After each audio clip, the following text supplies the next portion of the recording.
Hello students, good morning. आज मैं आपके लिए लेकर आई हूँ हिंदी साहित्य का नया टॉपिक है। साहित्य किसे कहते हैं?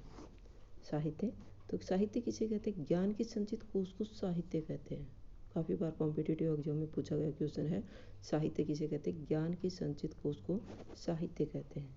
साहित्य कितने प्रकार के होते हैं? साहित्य दो प्रकार का होता है, गद्य साहित्य और पद्य साहित्य। गद्य साहित्य में पाठ, निबंध, संस्मरण, रिपोर्टाज आदि आते हैं और गद्य साहित्य में छंद, दोहा, कविता और पद्य आदि आता है।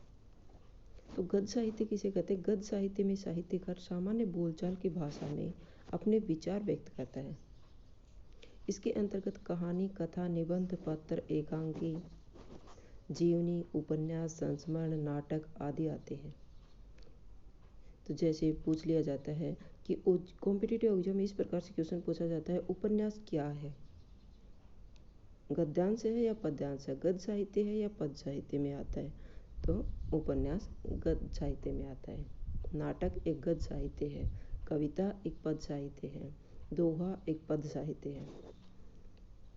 नेक्स्ट है साहित्य में कौन कौन से आते हैं? जैसे महादेवी वर्मा ने रचना की थी गिल्लू, मुंशी प्रेमचंद का गोदाम, जयशंकर प्रसाद, विद्रोह स्वामिनी आदि, ये एक गद्य साहित्य में काउंट किया जाता है।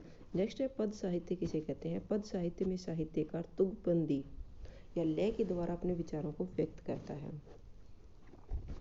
तुकबंदी यानी लय के द्वारा गाया जाता है। कविता को गाया जा सकता है, पाठ को गाया नहीं जा सकता, उसको पढ़ा जाता है। इसके अंतर्गत छंद, पद्य, स्वैया, सोठा, कविता, दोहा आदि पद्य साहित्य के अंतर्गत आते हैं।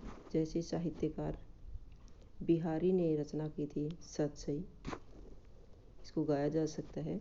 तुलसीदास की रचना थी रामचरितमानस, कबीरदास की थी बीजक आदि।